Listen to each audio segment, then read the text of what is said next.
The door to Christian's office slammed open. Chloe's head snapped up from the afternoon files, her heart kicking hard against her ribs. Christian Kingsley stood in the doorway, his charcoal suit immaculate, but something was wrong. His jaw was clenched tight, too tight. His green eyes, usually calm and controlled, burned with something dangerous. "My office. Now." His voice was low, controlled, like thunder before a storm. In 3 years as his assistant, she'd never heard that tone directed at her. Her hands trembled as she stood, smoothing her skirt. She followed him inside. The door clicked shut behind them. The silence was crushing. He turned, pinned her with those green eyes. "Who is sending you flowers?" Chloe blinked. "I'm sorry?" "The flowers. Pink roses this morning, tulips yesterday, lilies the day before." Each word was sharp, cutting. "Who is he?" Heat flooded her face. It was true. For 3 days, bouquets had arrived, from Daniel, an old college friend. They'd had dinner twice. But why was Christian... "I didn't know you paid attention to who receives flowers in the office." "I don't. Too fast, too defensive. But you've been leaving at 5 o'clock. You used to stay late. Now you disappear the moment the clock strikes 5, and you're different." "Different how?" His jaw worked. "Happier." The word sounded like it hurt him to say. Chloe's throat went dry. "Christian, I don't understand why." "How long have you been seeing him?" He took a step closer. "Who is he? Is it serious?" The questions were too intimate, too personal, not questions a boss should ask. Chloe felt confusion swirl with something else, something dangerous, hope. Then she remembered something, a memory that suddenly blazed bright. "2 weeks ago," she said, her voice steadying, "Lauren from accounting received flowers. You walked past her desk, congratulated her. You said she was lucky to have a man who valued her publicly." Christian went completely still. "So why?" Chloe continued, her eyes searching his. "Were you happy for her? But with me? You look furious?" The silence stretched between them, heavy, charged. Christian opened his mouth, closed it, ran a hand through his hair, a gesture she'd never seen from him. Ever. He'd realized, and she'd realized, this wasn't professional concern. This was jealousy. "You're right," he finally said, his voice rough. He turned away, putting his back to her. "I apologize. That was inappropriate." He walked to his desk, put it between them like a barrier. "You can go. Good night, Chloe." But his shoulders were rigid. His hands weren't quite steady. Chloe turned toward the door, her heart hammering. Her fingers touched the handle. Why did he react like that? And why, for the first time in 3 years, did she feel like maybe she wasn't as invisible as she'd thought? Chloe didn't sleep. The scene in Christian's office replayed in her mind all night, the fury barely contained in his green eyes, the way he'd asked about Daniel like each word physically hurt him, the jealousy she'd never imagined existed. She arrived at the office an hour early, hoping for empty silence. Time to think, time to breathe. But when the elevator doors opened on the 40th floor, he was already there. Christian stood beside her desk, holding something. When he looked up and saw her, there was a flash, vulnerability, raw and exposed, before the mask slammed back into place. "Good morning," he said, too formal, too careful. On her desk sat a coffee cup, not the generic office machine coffee, a cappuccino with cinnamon. Exactly how she liked it. From the cafe 3 blocks away, the place she'd mentioned once, months ago, in passing. He'd remembered. Chloe's hands trembled as she set down her bag. "Christian, you didn't have to..." "I was already there," he said quickly. A lie. She could hear it in his voice. She picked up the cup.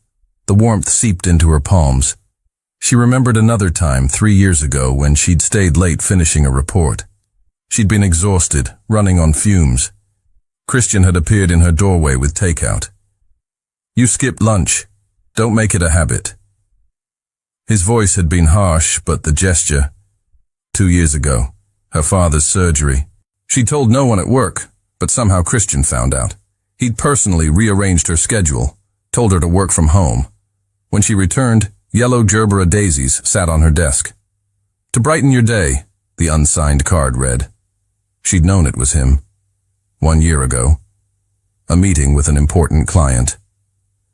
The man had dismissed her, called her the little secretary. Christian, who never raised his voice, never showed emotion, had looked at the man with ice in his eyes. "Ms. Cooper is my personal assistant. Without her, this company wouldn't function. Apologize."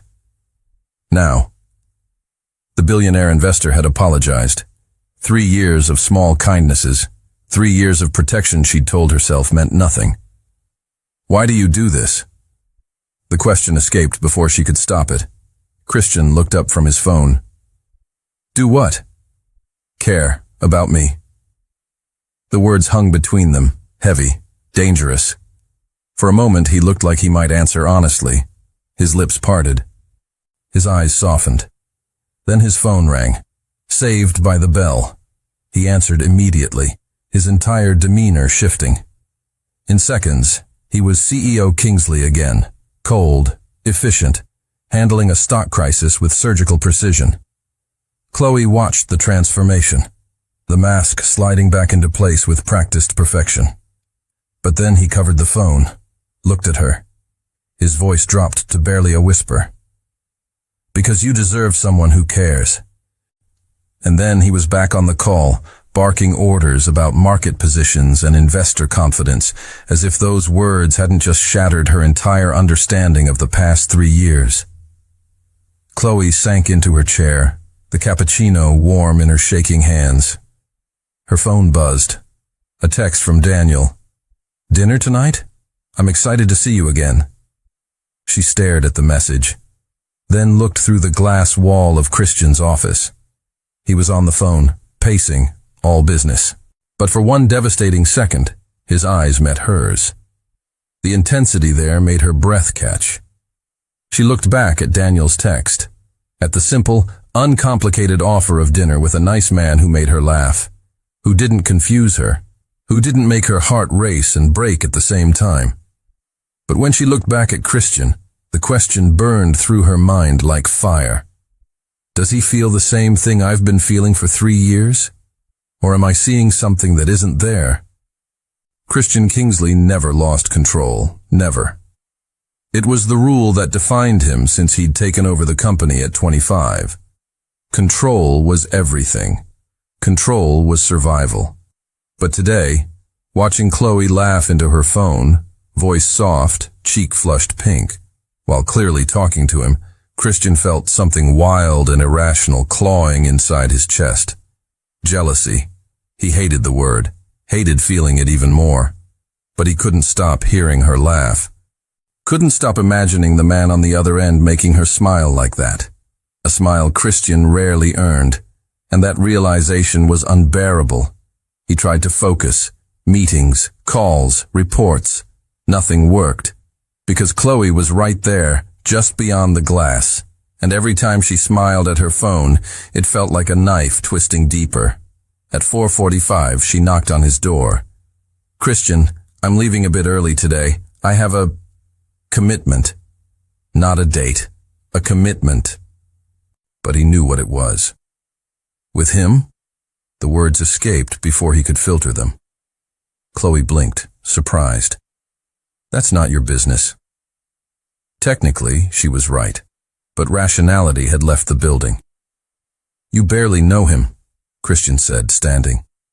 "It's not wise to go out with someone you—" "I've known him for 6 years," Chloe interrupted, her voice steady now, firm. "We studied together. He's kind, polite, and he doesn't act like he owns me." The last word was a sharp blade. Owner. Was that how he looked? Possessive? Controlling? Chloe took a step forward. For the first time in 3 years, there was challenge in her brown eyes. What's happening, Christian? Why do you suddenly care who I go out with? You never cared before. I always cared. The words shot out before he could stop them.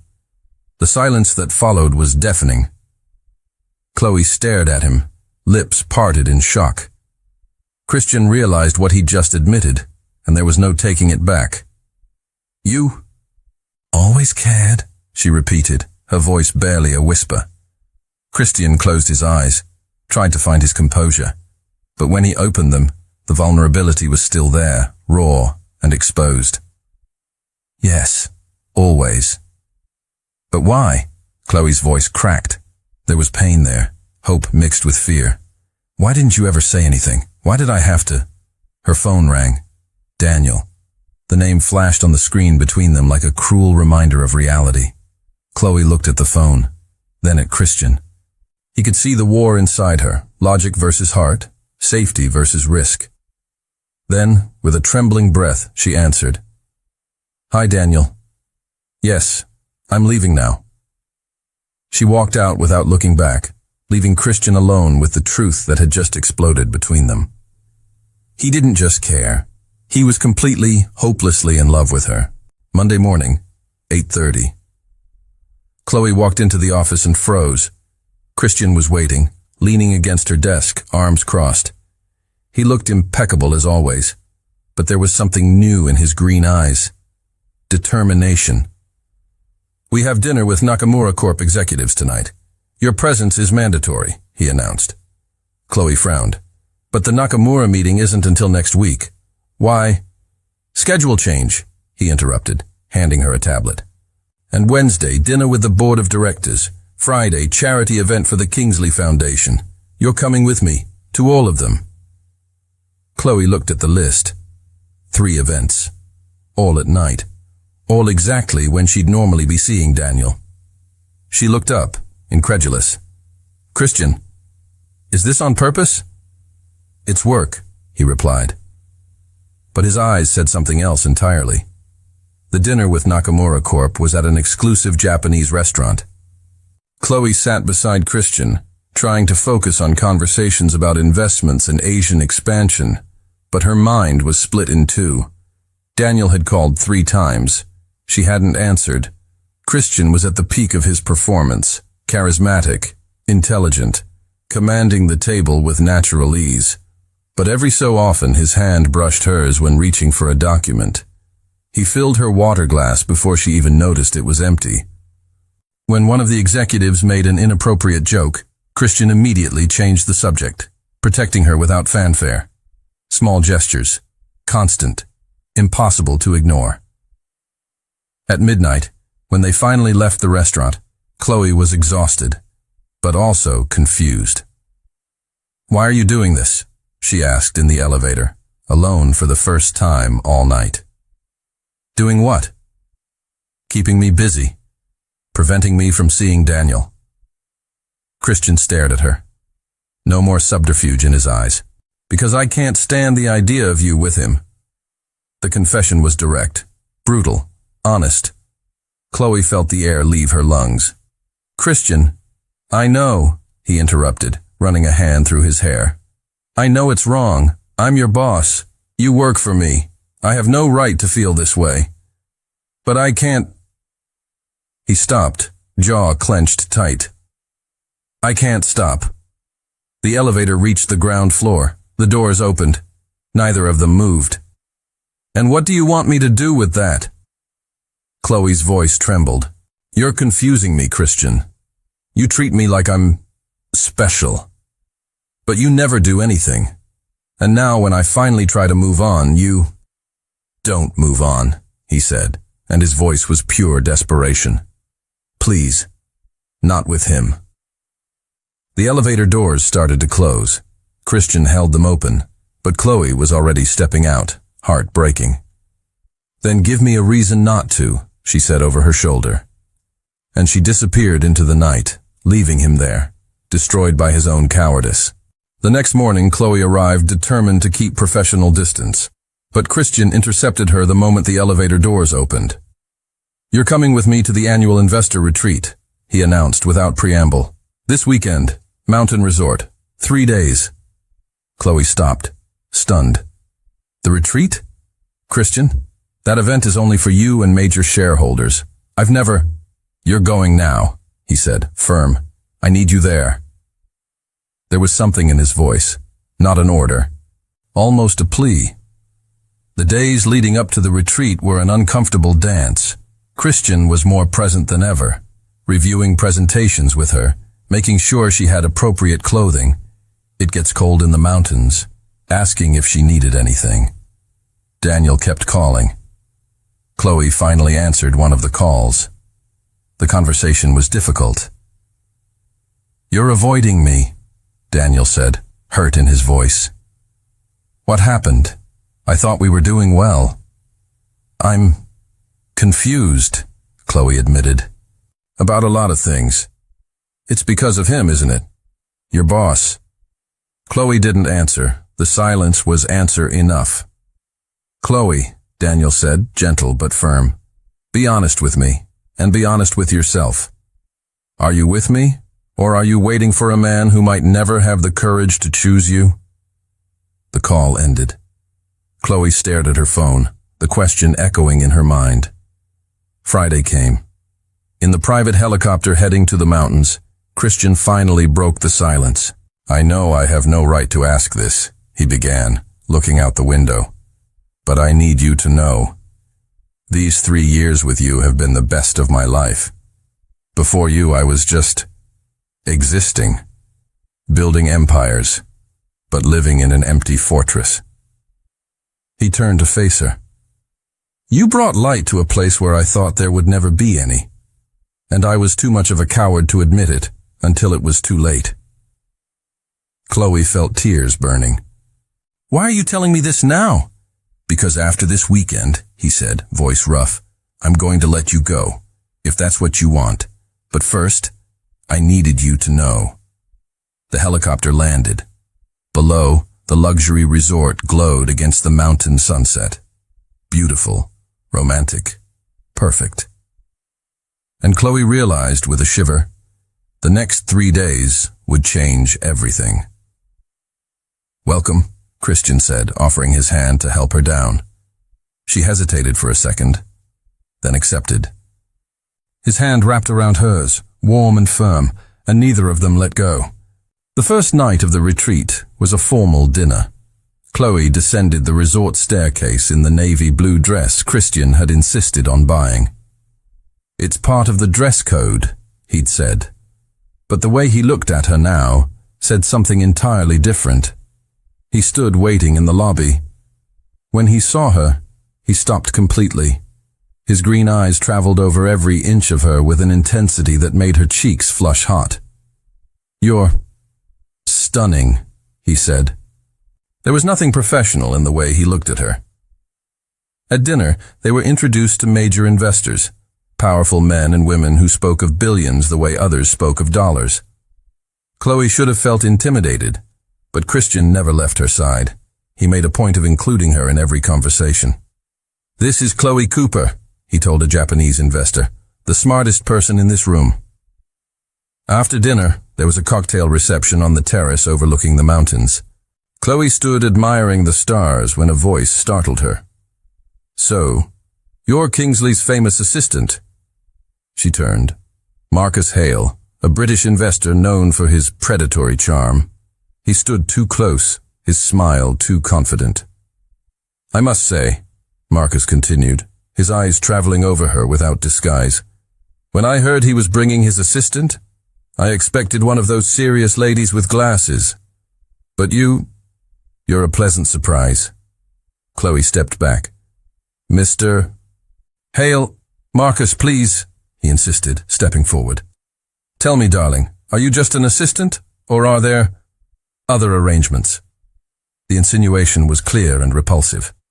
Before Chloe could respond, a hand settled on her waist. Christian appeared beside her, and the temperature around them plummeted.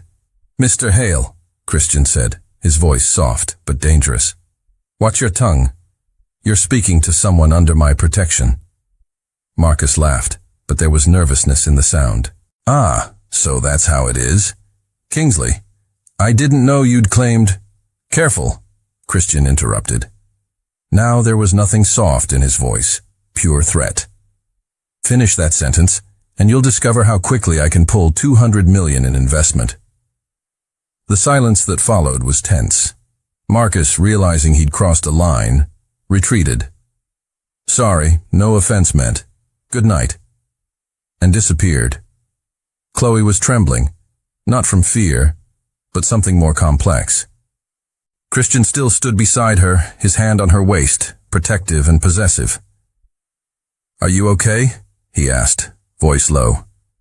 Yes, Christian, thank you, but you didn't have to. I did, he interrupted, turning her to face him. I always do when it comes to you. The music changed to something slow, romantic. Couples began dancing on the terrace. Christian looked at Chloe, then at the dance floor, then back to her. Dance with me, he said. Not a question. Christian!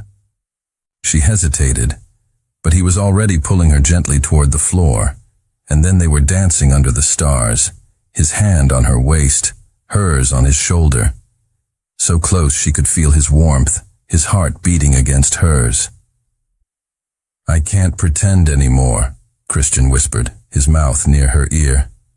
Not when I'm this close to you. Chloe closed her eyes, the world spinning. Pretend what? That you're not the only thing that matters. When she opened her eyes, she found his, green, intense, vulnerable in a way she'd never seen. This wasn't her boss anymore. This was a man completely in love. The music ended, but they didn't move. Christian and Chloe stood frozen in the middle of the terrace, faces inches apart, breaths tangled together. The rest of the world had disappeared. Chloe, he murmured, and there was a question in the way he said her name. She should step back, should remember he was her boss, that this was impossible, that Daniel existed. But none of it mattered, because the way he was looking at her, like she was the only person in the universe, was everything she'd ever wanted. Christian, she whispered back, a surrender. He leaned in. She leaned in. And then, a camera flash blinded them. They separated instantly, the moment shattered. An event photographer, capturing spontaneous investor moments. The man apologized and hurried away. But the damage was done. Reality had invaded their bubble. Christian ran a hand through his hair, frustration written across his face. I'm sorry. That was inappropriate. I'm your boss, and you're— Don't say I'm with Daniel, Chloe interrupted, voice trembling. Not when you almost kissed me. Aren't you? His eyes searched hers. Chloe took a deep breath. Honesty. She owed them both that. I was trying to forget you, because you never gave any indication that— Her voice broke. Christian, you confuse me. You're kind, protective, jealous, but you never say anything, and I can't keep guessing. Christian stared at her for a long moment. Then, without a word, he took her hand. Come with me. He led her off the terrace, through luxurious corridors, until they reached his suite. Chloe should have been nervous, but something in his determination calmed her. Inside, Christian walked to the window, looking out at the moonlit mountains. When you were hired, he began, voice low, I was in a very dark place. My life was just work. I didn't let anyone close because I didn't think it was worth it. But then you walked into my office with that genuine smile and that fierce competence, and something changed. He turned to face her. The first 6 months, I tried to ignore it. You were my employee. It was wrong. But the more time I spent with you, the more I realized you weren't just indispensable to my work. You became indispensable to me. Why didn't you ever say anything? Chloe whispered. Because I'm your boss. Because there's a power hierarchy. Because if I said something and you felt pressured to reciprocate, I'd hate myself. I never wanted you to feel trapped or obligated, so I stayed silent. And that was selfish too, because I left you not knowing. Chloe moved closer, heart in her throat. What if I told you I don't feel trapped?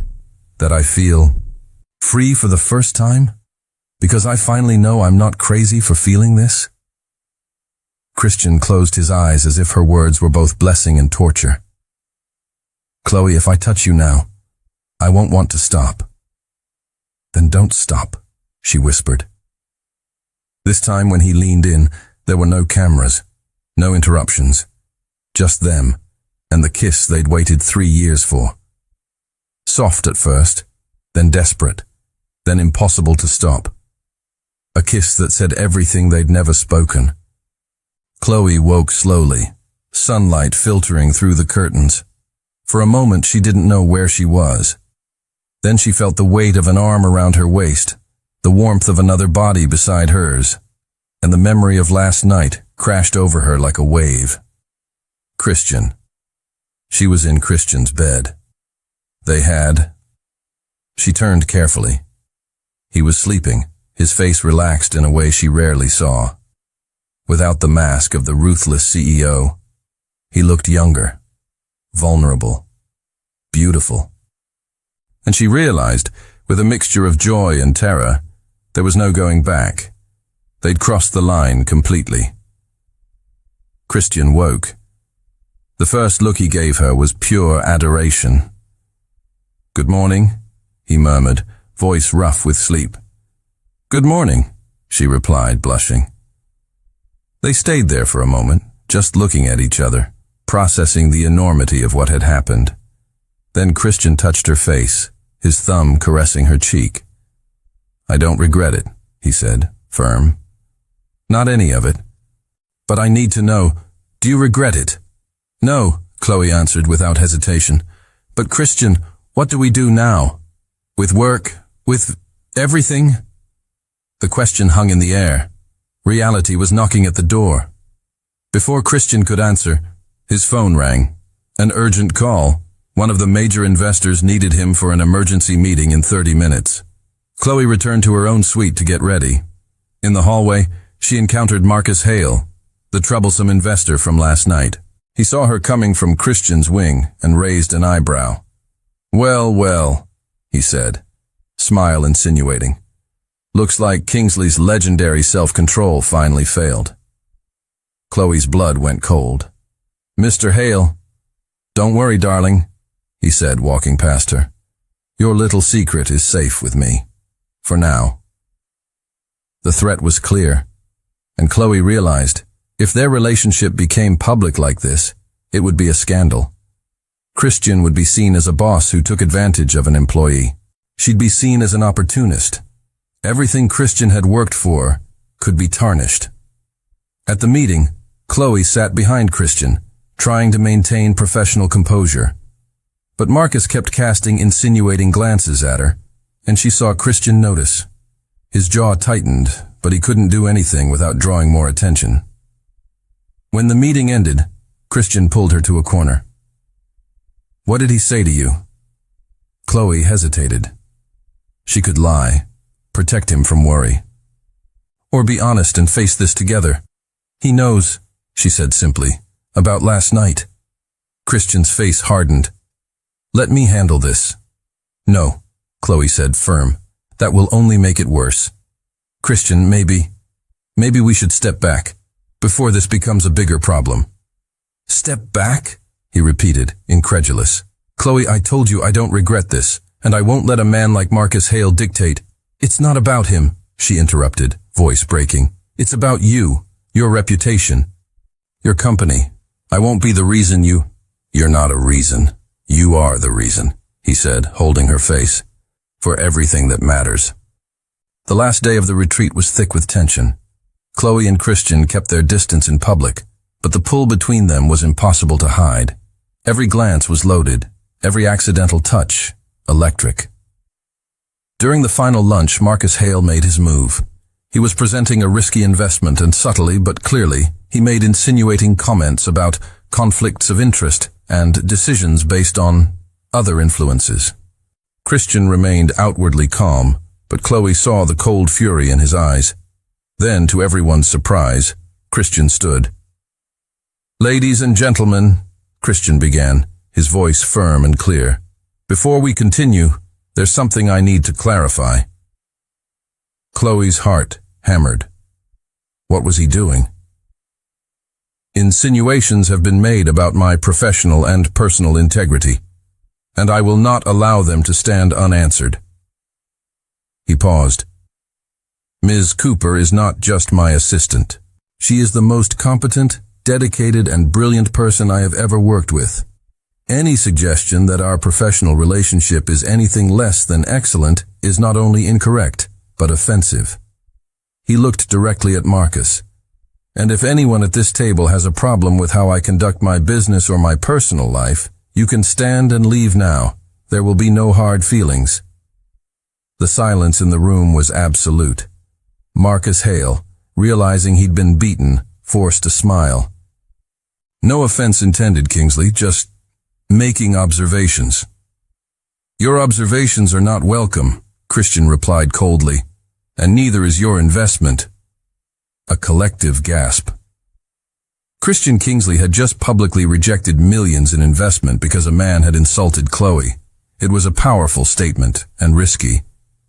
But then, one of the oldest investors, a Japanese woman named Mrs. Tanaka, began clapping slowly. Well said, Mr. Kingsley. Integrity is more valuable than easy money. Others began to agree. Marcus Hale, humiliated, withdrew. Christian looked at Chloe across the room, and she saw it clearly. He had chosen her, in front of everyone, without hesitation. After the meeting, as they packed to leave, Christian came to Chloe's suite. He said nothing, just held her, long and tight, as if she were his anchor. You didn't have to do that, Chloe whispered against his chest. Yes, I did, he replied, because you deserve to be defended, and because I won't hide what I feel anymore. But Christian, your company will survive. It always survives. But me? I don't survive without you. He pulled back to look into her eyes. So tell me, what do you want? Because I'll respect your decision, whatever it is. Chloe closed her eyes, the weight of the choice crushing. Her mind was at war, logic against heart, fear against hope. I need time, she finally said, to think, to make sure we're doing this for the right reasons. Christian nodded, though the pain was visible. How much time do you need? I don't know, she admitted, tears threatening. But I promise I'll give you an answer, a real answer. Monday morning.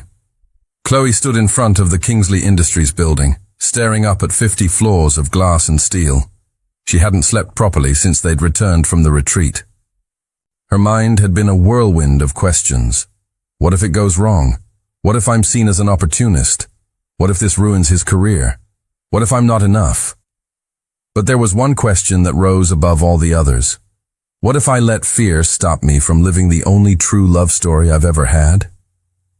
She took a deep breath and walked inside. At the office, Christian was in his office, visibly tense.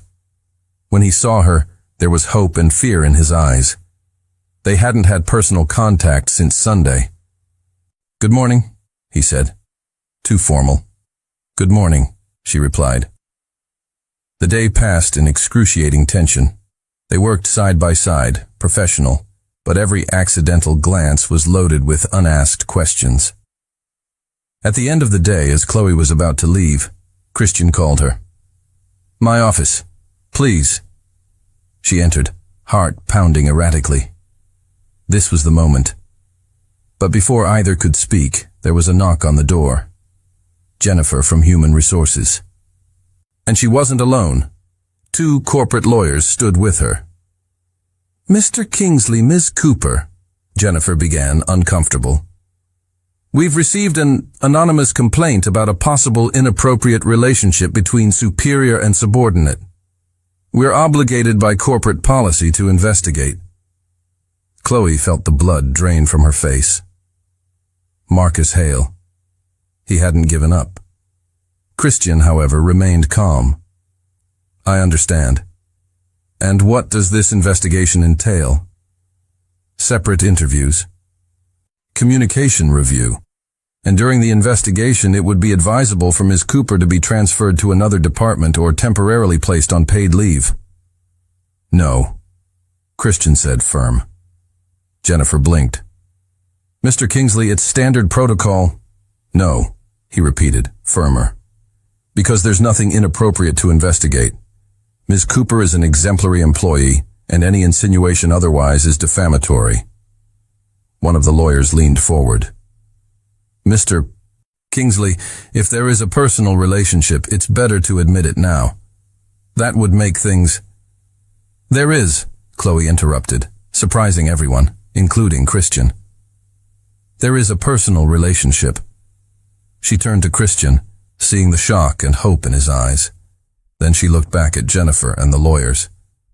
But not the way you're thinking. Christian never took advantage of his position. He never made me feel pressured or uncomfortable. The truth is— She took a deep breath. The truth is we fell in love, and I refused to admit it for 3 years because I thought it was impossible. But it's not. And if that violates any policy, then I resign. The silence in the room was absolute. Chloe, Christian started, but she raised her hand. No, Christian. You've protected me long enough. Now it's my turn to protect you. Christian dismissed everyone from the room with a firm gesture. The moment they were alone, he turned to Chloe, his face a mixture of admiration and frustration. You're not resigning, he said, categorical. I've already decided, Chloe replied, steady. I won't let this hurt you or the company. I'll leave, find another job, and then— And then what? You think I'm going to let you walk out of my life because of some stupid corporate policy? Christian stepped forward, the intensity in his eyes paralyzing her. Chloe, if you leave, I leave too. Don't be ridiculous. This is your company. And you are my life, he fired back, and the declaration left them both breathless. Christian ran a hand through his hair, clearly trying to compose himself. I'm sorry, I didn't plan to say it like that. But it's the truth. These 3 years with you were the only ones where I felt truly alive. And if I have to choose between the company and you, I choose you. Always. Chloe felt tears burning. Christian, you built this. Since you were 25, I can't— You can, and you will, because I've already made my decision. He took her hands. I'll speak with the board. I'll propose a hierarchy restructure. You won't be my direct subordinate anymore. You'll report to the COO. That eliminates the conflict of interest. And if they don't accept, then I sell my shares and we start something else, together. The simplicity with which he said it, the willingness to abandon everything, left Chloe speechless. The next day, Christian called an emergency board meeting. Chloe wasn't present, but she watched through the glass of the conference room as Christian presented, argued, defended. 2 hours later, he emerged. His face was neutral, but when he looked at her and nodded, she knew. The board had approved. That afternoon, Christian found her on the building's rooftop, the place where she sometimes went to think. The wind was strong, but the sky was clear. It's done, he said. Starting Monday, you'll be Director of Special Operations, reporting directly to Elena Carter, our COO. Your salary will be 40% higher, and officially, there will be no conflict of interest between us. Chloe looked at him, incredulous. You really did it. I said I would, he replied. Now, can I ask you a question? Anything. Are you still with Daniel? The question was direct, vulnerable. Chloe realized that amidst all the chaos, she'd never formally ended things with Daniel. She pulled out her phone, called him in front of Christian, and the conversation was brief but honest. Daniel, you were right. My heart was never really yours. I'm sorry. When she hung up, Christian was looking at her with an intensity that disarmed her. Now there's nothing in the way, he said, stepping forward. No hierarchy, no other man, nothing but the two of us. He held her face. So tell me, Chloe Cooper, what do you want? and for the first time in 3 years she had no fear in answering. You. I always wanted you. 6 months later, Kingsley Industries headquarters glowed like a jewel box for the annual company gala. Chloe stood on the mezzanine, watching guests arrive below. She wore a golden dress that seemed made of light itself, her brown hair loose in soft waves. She was no longer the invisible assistant. Now, as director of special operations, she commanded her own team, led strategic projects, and was respected for her brilliance. But the most important change wasn't in the title. It was in how she saw herself, and how she allowed herself to be seen. Christian found her near the bar. He was impeccable in a black tuxedo, but it was the way he looked at her that stole her breath, as if she were the only person in the room. "You're late," she teased gently. "My fault," he replied with a smile. "I was trying to find the perfect gift." He extended a small turquoise box, Tiffany's. "Christian, you didn't have to." "Open it," he insisted. Inside was a delicate necklace with a key pendant. She frowned, confused, until she saw the inscription on the back. "You always had the key. I was just waiting for you to open the door." Tears filled her eyes. "Christian." 3 years, he said quietly, fastening the necklace around her neck. 3 years I loved you in silence, thinking I was protecting you. But the truth is, I was protecting myself. From fear, from vulnerability, from feeling. He stepped back to look at her. "You taught me that sometimes the bravest thing we can do is admit we need someone. That love isn't weakness. It's the only thing that makes us strong." The music changed to something slow. Christian extended his hand. "Dance with me? This time, no pretense, no pretending, just us." Chloe took his hand, and they moved to the floor. As they danced, she noticed the looks, not of judgment, but admiration. Their story was known. The CEO who restructured his company for love, the assistant who became an executive through her own merit, a romance that challenged rules but did so with integrity. As the music played, Christian leaned in and whispered in her ear, "You were never invisible, Chloe. I always saw you, from the first day. I was just too much of a coward to admit you were everything I always wanted." Chloe smiled, heart overflowing. "Well, fortunately I'm patient with stubborn men." "Fortunately," he agreed, kissing her temple. "Because I plan to spend the rest of my life making up for every lost minute." Later, on the rooftop where they'd had so many important conversations, Christian surprised her again. Candles lit the path, rose petals scattered everywhere, and a single table with champagne. "What is all this?" Chloe asked, amazed. Christian knelt. The box he opened contained a ring. Simple, elegant, perfect. "Chloe Cooper," he said, voice emotional. "You transformed my life the moment you entered it. You taught me to feel, to live, to love. You saw through the ice mask I wore and found the man hidden underneath. And now, this man is on his knees, begging you to spend the rest of your life with me. Will you marry me?" Chloe was laughing and crying at the same time. Yes, 1,000 times yes. He slid the ring onto her finger, then stood and kissed her, a kiss that contained 3 years of waiting, 6 months of joy, and a lifetime of promises. 1 year later, on the same rooftop now decorated with flowers and lights, they exchanged vows. An intimate ceremony, just family and closest friends.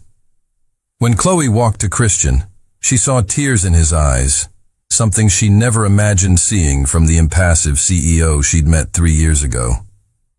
"You were never invisible," he repeated in his vows. "You were a light so bright it blinded me, and it took time for my eyes to adjust. But now that I see clearly, I promise to never look away again." She laughed through her tears. "And I promise to keep reminding you that the cold, controlled man you think you need to be isn't the man I love. I love the man who cares, who protects, who feels deeply, even when he tries to hide it. They kissed as husband and wife, and the world applauded.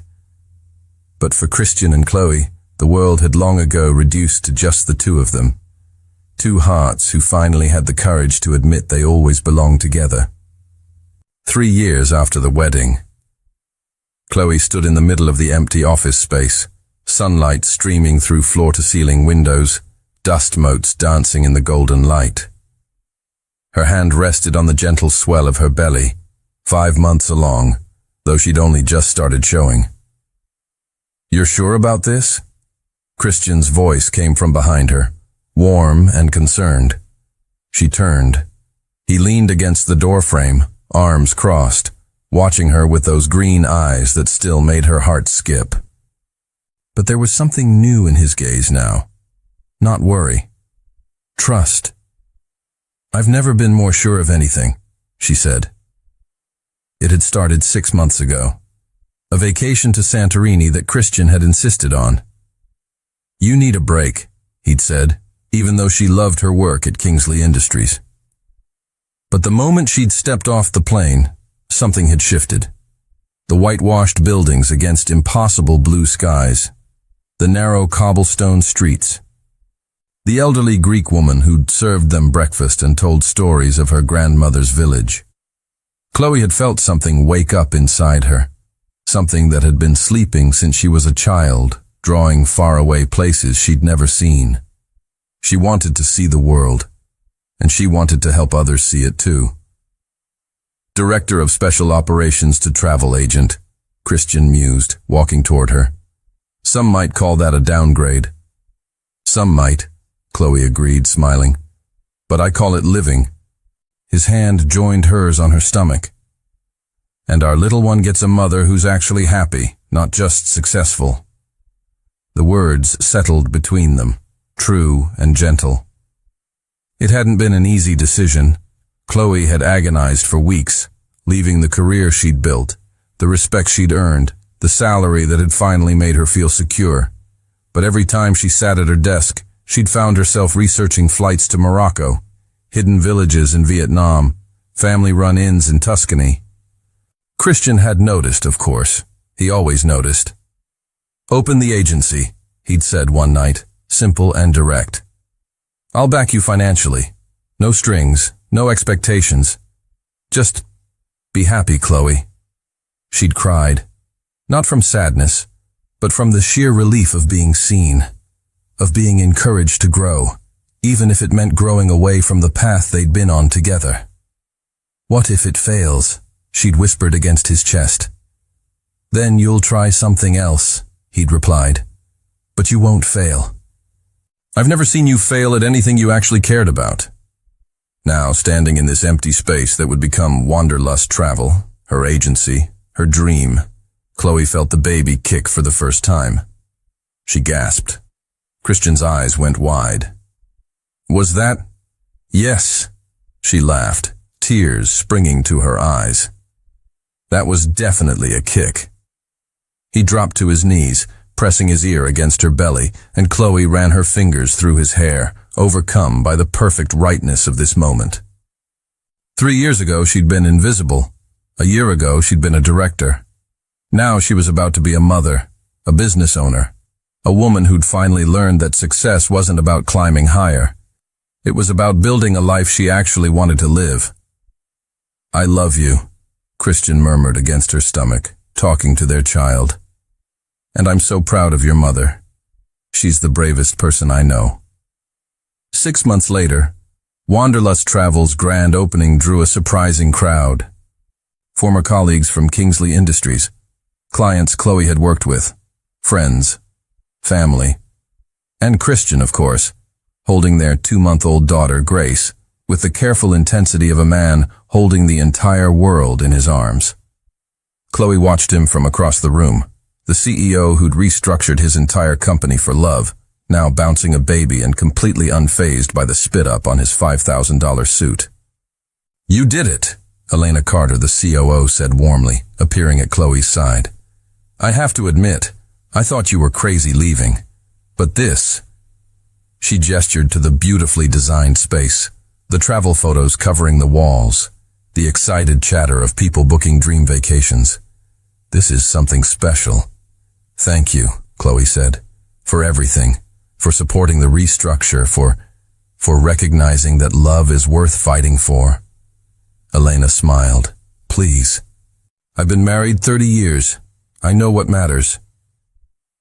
That night, after the guests had left and Grace was sleeping peacefully in her bassinet, Christian found Chloe sitting in her new office, staring at the world map that covered one entire wall. Where to first? He asked, wrapping his arms around her from behind. Everywhere, Chloe whispered. I want to show Grace everything. I want her to grow up knowing the world is big and beautiful and hers to explore. Christian kissed her temple. Then we'll start planning. Family trips, adventures, all of it. Chloe turned in his arms. You'd really take time away from the company? Chloe, he said, cupping her face. You taught me that living isn't the same as existing. That love isn't weakness. That sometimes the bravest thing we can do is choose happiness over fear. He smiled.